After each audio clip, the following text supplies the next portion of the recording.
ભગવાન થોડા મોટા થયા, 7 વર્ષની ઉંમર, અને એ સમયે ઇન્દ્ર એના ગર્વને ઉતારવા માટે ભગવાને એક લીલા કરી. જો રામ અવતારમાં એનો દીકરો અને કૃષ્ણ અવતારમાં બાપા, એટલે બાપ દીકરા બેયને ભગવાન કે સંદેહ તો હું દૂર કરી નાખી. તો એકવાર તો નવા વર્ષના દિવસે બ્રજમાં એક પરંપરા હતી ઇન્દ્રનો યજ્ઞ કરવાની. તો દામોદર લીલા જ્યારે થઈ ત્યારે બધી દાસીઓને યશોદાજીએ આ ઇન્દ્ર યજ્ઞની સેવામાં લગાડી છે. પણ બીજા દિવસે જ્યારે આ ઇન્દ્ર પૂજા થઈ તો બધા લોકો ત્યાં ઉપસ્થિત થયા, આખું બ્રજ ભેગું થયું ત્યાં. અને એ સમયે ભગવાન કૃષ્ણએ જોયું કે આ લોકો કંઈક યજ્ઞ કરી રહ્યા છે. હવે ભગવાનથી તો કઈ અજાણ્યું છે નહીં, એ તો બધું જ જાણવા વાળા છે. છતાં નંદ મહારાજ ઇત્યાદિ જે મોટા ગોપ હતા એમને પૂછ્યું, કથ્યતામ મે પિતા કોયમ સંભ્રમો વ ઉપાગતઃ કિમ ફલમ કસ્ય ચ ઉદ્દેશ કેન વા સાધ્યતે મખઃ. કીધું, હે પિતાજી, તમે લોકો આ કયું મોટું કાર્ય કરી રહ્યા છો, એવો કયો ઉત્સવ કરી રહ્યા છો, આ યજ્ઞ કરવાથી શું ફળ મળશે? તો આવા બધા પ્રશ્નો જ્યારે કર્યા ત્યારે નંદ મહારાજ કહે છે,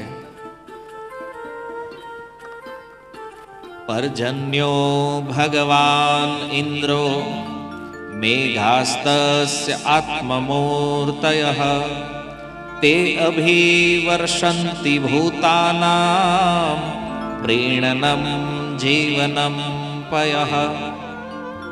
કે છે, બેટા, વર્ષાના અધિષ્ઠાતા દેવ ઇન્દ્ર છે, અને આપણે જો ઇન્દ્રની યજ્ઞ કરીએ, ઇન્દ્રની પૂજા કરીએ, તો એ આપણી ઉપર પ્રસન્ન થાય, અને આપણી ઉપર પ્રસન્ન થાય તો વર્ષા કરે, વર્ષા કરે તો ઘાસચારો સારો થાય, ઘાસચારો સારો થાય તો આપણી ગાયો ચરે, ગાયો ચરે તો આપણને દૂધ મળે, અને એનાથી આપણું જીવન ચાલે. વર્ષા વગર ખેતી પણ નથી થતી, ખેતી માટે પણ જળની જરૂર છે, તો આ બધું ઇન્દ્રની કૃપાથી થાય છે. તો ભગવાન કૃષ્ણએ પ્રશ્ન કર્યો, એ તો પિતાજી બતાવો, કે જે લોકો ઇન્દ્રની પૂજા નથી કરતા, વરસાદ તો એને ન્યાય થાય.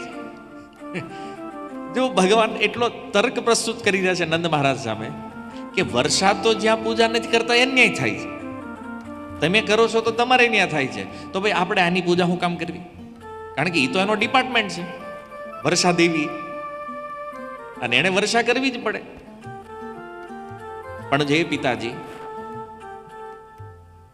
આ જગત જે છે ને પોતાના કર્મ પ્રમાણે, હવે જો ભગવાન કર્મ મીમાંસા ચલાવી રહ્યા છે નંદ મહારાજ સામે, કર્મણા જાયતે જંતુ, કે પિતાજી, પ્રાણી પોતાના કર્મ પ્રમાણે ઉત્પન્ન થાય અને પોતાના કર્મ પ્રમાણે એનું મૃત્યુ થાય છે.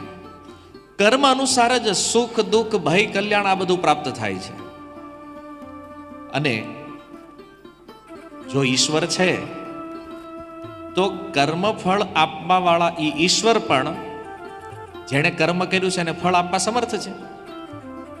જો ભગવાન કેટલી સુંદર વાત કરે છે કે જો કોઈ ઈશ્વર છે તો જે કર્મ કરે છે એનું ફળ આપવાનું સામર્થ્ય તો ઈશ્વરમાં હશે, એ ભગવાનમાં હશે. તો બધા પ્રાણી જ્યારે પોતપોતાનું કર્મ ફળ જ ભોગવી રહ્યા છે, તો આપણે ઇન્દ્રની શું જરૂર છે? કેટલી અદ્ભુત વાત કરે છે ભગવાન, કે તો આની જરૂર શું છે આપણે એને? અને આ ઇન્દ્ર જે છે એ કાંઈ મનુષ્યના જે કરેલા કર્મો છે આને કાંઈ ઇન્દ્ર નો બદલી શકે. જો બહુ સુંદર વાત ભગવાન કરે છે. આપણે આ સંસારમાં જોઈએ ને, કોઈકને કાંઈક તકલીફ આવે ને એટલે સીધા કોઈને કોઈ દેવી દેવતાઓ પાસે જાય, પછી માનતાઓ કરે, આટલા પેંડા ચડાવશું ને, આટલો લોટ કરશું ને, આટલું આમ કરશું ને, બધું અમારું આ કામ થઈ જવું જોઈએ. અને અમુક અમુક તો નાળિયેરમાં બતાવે, એક નાળિયેર આપશો અમારા 10 લાખ હલવાના છે ને નીકળી જાય. બોલો, 20 રૂપિયા નાળિયેરમાં 10 લાખનું કામ કઢાઈ લેવું છે. તો જે કર્મમાંથી આવવાનું. પણ ક્યારેક ક્યારેક એવું લાગે છે કે નહીં નહીં, દેવતાઓ સાંભળે છે. અને વાત સત્ય છે. ગીતામાં ભગવાને કીધું કે મનુષ્ય જે કામનાઓ લઈ અને કોઈ દેવતાઓ પાસે જાય તો એ દેવતાઓ એની કામના પૂરી કરે છે. અને આ ડિપાર્ટમેન્ટ પણ ભગવાને જ એને આપ્યો છે કે ભાઈ કોઈ જીવાત્માઓ ઈચ્છા લઈને આવે તમારે એની પૂરી કરી દેવાની. પણ એ બધા ભૌતિક લાભ આપીએ. અને જેને ભૌતિક કામનાઓ છે એ દેવતાઓનો આશ્રય લે છે. જેની અંદર રજોગુણ પ્રધાન છે, જેમાં લાલચ વધારે છે સુખ ભોગની, આ લોકો દેવતાઓનો આશ્રય લે છે. પણ ભગવાન કહે છે હવે કર્મ તો આપણે જ કર્યા છે, તો એને દેવતાઓ તો બદલી નથી શકતા. તો પછી એક પ્રશ્ન થાય કે તો એ સુખ આપે છે કેવી રીતે? તો આપણા જ કર્મમાં જે સુખ આપણને વાહે મળવાનું હતું એને પહેલા આપી દીધું. પહેલું વાહે. કર્મનો ક્રમ બદલી શકે દેવતા, પણ કર્મના ફળને બદલવાની ક્ષમતા દેવતાઓમાં નથી. તો ભગવાન કૃષ્ણ કહે છે તો ભાઈ આપણે આ શું કામ કરવું? બધા ગોપ ધ્યાનથી ભગવાનની વાત સાંભળી રહ્યા કે હારો છે નાનો એવો પણ તત્વજ્ઞાન બહુ જબરું બોલે છે. કારણ કે 7 વર્ષની ઉંમર છે ભગવાનની. અને એ સમયે ભગવાન કહે છે જો તમે મને માનતા હોવ, મને પૂછતા હોવ, તો મારા મનમાં એક વિચાર એ છે કે આપણે આ ગિરિરાજ ગોવર્ધનની પૂજા કરવી જોઈએ. શું કામ? કારણ કે જે પણ વર્ષા થાય એનું જળ એ સંગ્રહ કરે છે, એમાંથી ઝરણાઓ નીકળે છે, ત્યાર પછી નદીનું રૂપ લે છે, આપણી ગાયો અહીંયા પાણી પીવે છે, આપણને ઘાસચારો આપે છે, અમારા માટે રમવાનું સ્થાન છે. તો મને લાગે છે કે જો પૂજા કરવા યોગ્ય કોઈ હોય તો એ કોણ છે? ગિરિરાજ ગોવર્ધન છે. ભગવાને આવું શા માટે કીધું? તો એનું એક કારણ ઈ છે. સુખદેવજી કહે છે શ્રી શુક ઉવાચ કાલાત્મના ભગવતા શક્રદર્પમ જિગાંસતા પ્રોક્તમ નિશમ્ય નંદાધ્યા સાધ્વ ગૃણંત તદ્વચઃ. કે છે પરીક્ષિત, ભગવાન ઇન્દ્રના ગર્વનો નાશ કરવા માંગતા હતા. જો આ લીલા કોઈ દેવતાના અપમાન માટેની લીલા છે એવું નથી. આ સુખદેવજી ક્લિયર કહે છે.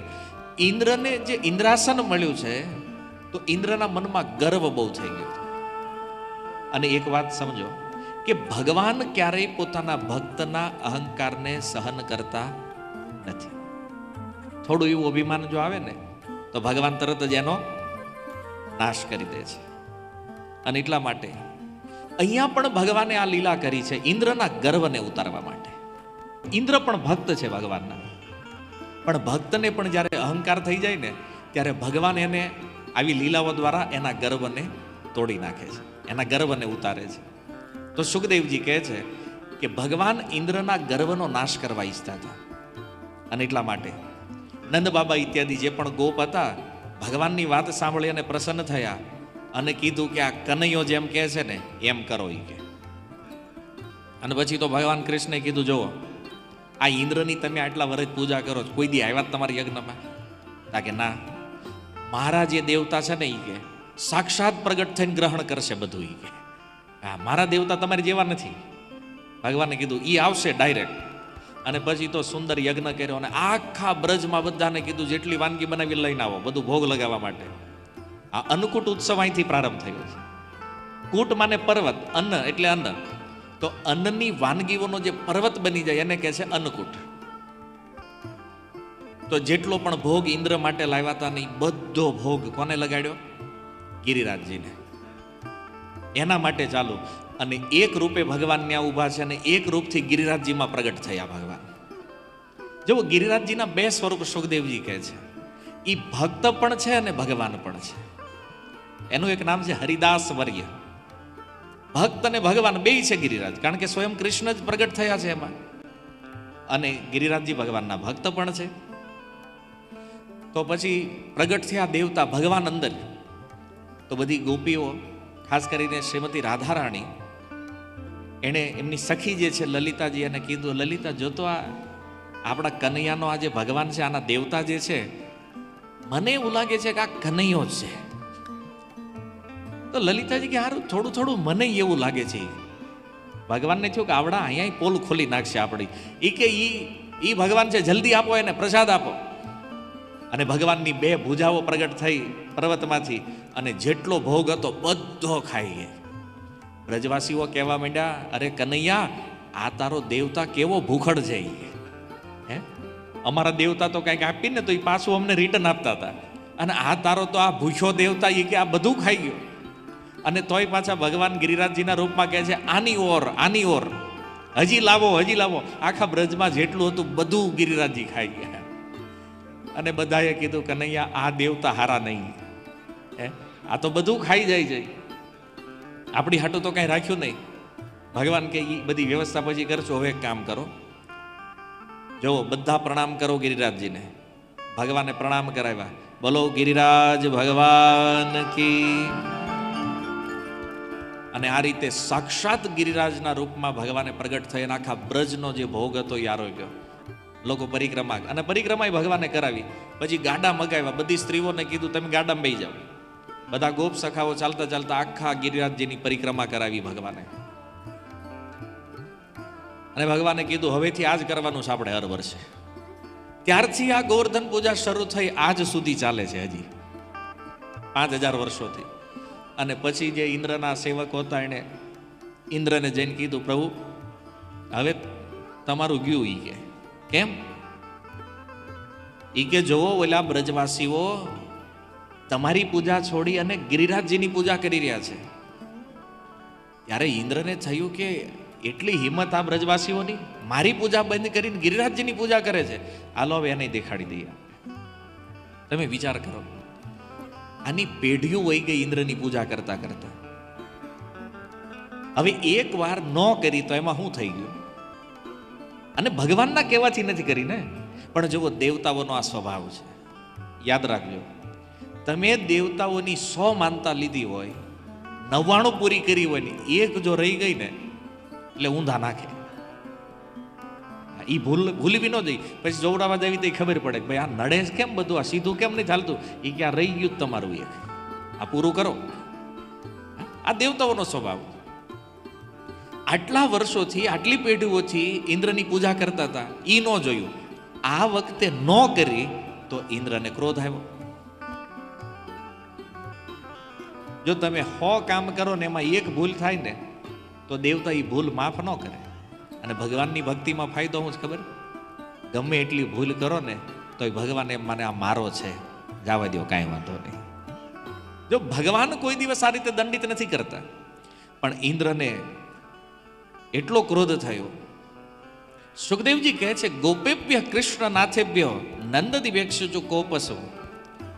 જેના રક્ષક સ્વયં ભગવાન હોય ને ઇન્દ્ર શું કરી લેવાના? ઇન્દ્ર કહે છે, હું ત્રિલોકીનો ઈશ્વર છું અને મારી પૂજા એને બંધ કરી છે, આ બ્રજવાસીઓને મારી નાખીશ. બોલો, એકવાર પૂજા ન કરી તે તો મારવા ઉપર આવી ગયા છે.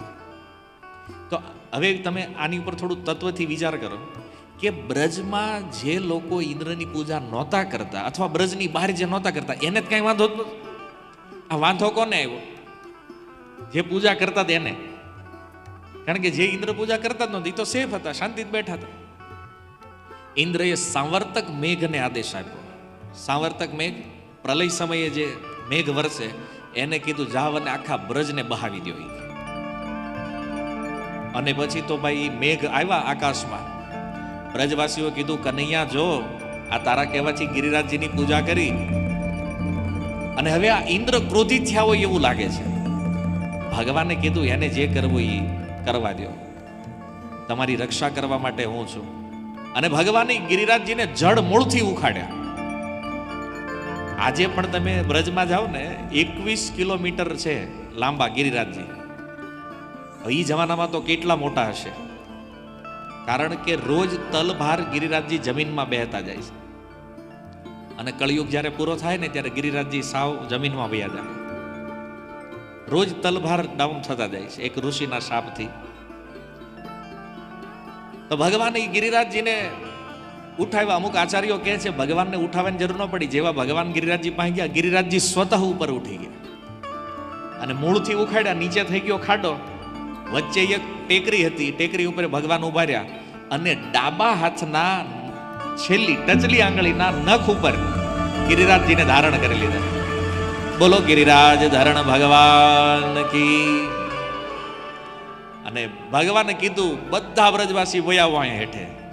જેમ મુશળધાર વરસાદમાં કોઈ છત્રી ખોલે એમ ગિરિરાજજીનું છત્ર બનાવી દીધું ભગવાને. અને બધા બ્રજવાસીઓ એ પર્વત હેઠે. બધાને થયું કે કનૈયો પણ છે એવો ભારે બળવાન, પણ કોઈની વાતમાં આવી બ્રજવાસી છે ના. એણે કીધું આનું બળ કાંઈ નથી, બળ અમારું છે. બધા પેલા જેના મિત્રો હતા ને, આ એકલો થોડી બળવાન છે કે આને દૂધ દહીં માખણ અમે ખવડાવ્યું છે, એનું બળ છે. અને બીજી જે સખીઓ જે હતી રાધારાણીની સખીઓ, એણે કીધું કે તમે હોશિયારી મારવાનું રહેવા દો વધારે, આ તમારું બળ નથી, આ અમારી શ્રીજી અમારી રાધારાણી અહીં ઊભી છે અને રાધારાણી તમારા કનૈયાને જોવે છે ને, આ તમારા કનૈયાએ એટલે ગિરિરાજજી ઉઠાવ્યો છે. આજ આ બળ કનૈયાનું નથી, આ અમારી સ્વામિનીજીનું બળ છે. અને આ રીતે આનંદ પ્રમોદ થઈ રહ્યો છે. એમાં ઇન્દ્ર મુશળધાર વર્ષા કરે, પણ જો ભગવાને સુદર્શન ચક્રને આદેશ આપ્યો, એ જેટલું જળ ગિરિરાજજી ઉપર વરસતું હતું ને, એ ગિરિરાજજીના એક છેડે નીકળતું હતું ભેગું. અને ત્યાં ભગવાને સુદર્શન ચક્રને મૂકી દીધું હેઠે. એક ટીપું બ્રજમાં પડવાનો દીધું ભગવાને વર્ષાનું. જેટલું જળ વરસાવે સુદર્શન ચક્ર બધું શોષી લે. અને આ રીતે 7 દિવસ અને 7 રાત વ્યતીત કરી ભગવાને. ભગવાને એક આંગળી ઉપર ગિરિરાજજીને ધારણ અને એક આંગળીથી મધુર મધુર બંસી વજાવી અને આ બ્રજવાસીઓને સુખ આનંદ આપી રહ્યા. પણ અમુક જે મોટા ગોપ હતા એને થયું કે બિચારો થાકી જાય, નાનો એવો છે, તે બધા લાકડીનો ટેકો રાખ્યો. કે ભાઈ થોડોક આપણે સપોર્ટ કરવી કે બધા કનૈયા મૂંઝાતો નહીં તું કે અમે તારી હારે છે કે સપોર્ટ આપ્યો, ટેકો રાખ્યો. ભગવાનને થયું કે આ નહીં છે કે એના સપોર્ટે ગિરિરાજજી ઉઠાવ્યા છે. એમ ભગવાને સહેજ આમ આંગળી નીચે કરીને છોડી, ત્યાં તો ઓલી લાકડી ટરટ ટરટ અવાજ કરીને મંડી તૂટવા. એ કહેલા કનૈયા લેજે લેજે કે તું પાછો ભાઈ નગરી કે આ માથે પડશે તો આપણે ચૂરણ થઈ જાવ આમાં હેઠે. તો આવી રીતે સુંદર આનંદ પ્રમોદ સાથે ભગવાને આ ગિરિરાજજીને ધારણ કરી અને 7 દિવસ ઓલા જે મેઘ આવ્યા હતા અને 7 મેઘ એનું પાણી ખૂટી ગયું. પણ ભગવાને પોતાના ભક્તનો વાળ વાંકો ન થવા દીધો. અને મેઘ આવ્યા ઇન્દ્ર પાસે, એણે કીધું પ્રભુ અમે તો અહીંયા થાકીને હારીને અમારું બધું પતી ગયું છે, હવે તમારે જે કરવું એ કરો. અને ઇન્દ્રને ખબર પડી કે આ તો સ્વયં ભગવાન છે. ગિરિરાજ ધારણ કરેલા એ ભગવાનને જોયા. અને જ્યારે આ લીલા પૂરી થઈ, ગિરિરાજજીને મૂકી દીધા નીચે, પછી મીટિંગ થઈ. જે લીલા આપણે ચર્ચા કરી કે બ્રજવાસીઓએ કીધું કે અમને તો લાગે છે આ ભગવાન છે, પણ નંદ મહારાજે કીધું કે નહીં નહીં આ ભગવાન નથી. ગર્ગાચાર્યજીએ કીધું હતું કે આ નારાયણની સમાન શક્તિશાળી હશે, નારાયણ નથી. યશોદાજીએ કીધું કે મારો દીકરો છે, કેટલી તાકાત હોય મને ખબર હોય. અને આ રીતે બધા બ્રજવાસીઓને યોગમાએ વિસ્મૃત કર્યા. અને ત્યારબાદ ઇન્દ્રએ જોયું કે હું માફી માગવા જવું છે, પણ ક્યાં જવું? ક્ષમાયાચના તો કરવી પડશે, કારણ કે ભગવાનનો અપરાધ કર્યો છે, બ્રજવાસીઓનો અપરાધ કર્યો છે. તો ઇન્દ્ર એને થયું કે હવે ડાયરેક્ટ કયા મોઢે જવું?